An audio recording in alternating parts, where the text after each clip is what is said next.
జూబ్లీహిల్స్ నియోజకవర్గం వెంగళరావు నగర్ డివిజన్ జవహర్ నగర్లో ఉన్న మసీద్ ముందు ముస్లింలు నిరసన తెలిపారు. తెలంగాణ సీఎం తన సొంత జిల్లా కొడంగల్లో శ్మశాన వాటికలు మరియు దర్గాలు హైడ్రా పేరిట కూల్చడం జరిగింది. దీనిపై ముస్లిం ప్రజలు దృష్టి పెట్టి ముస్లిం మైనార్టీ సోదరులకి అన్యాయం జరుగుతుందని సెట్విన్ మాజీ చైర్మన్ అలీ బక్రే తెలిపారు.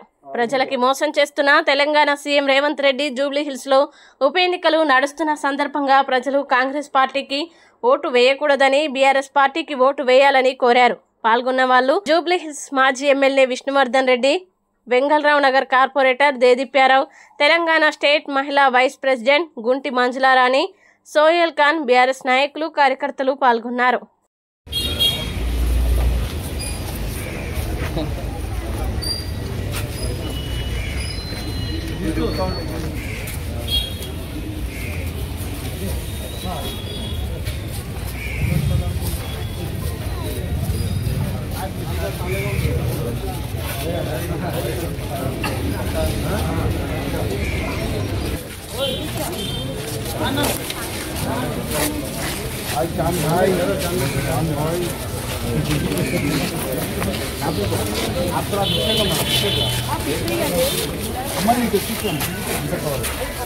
ఏమంటారు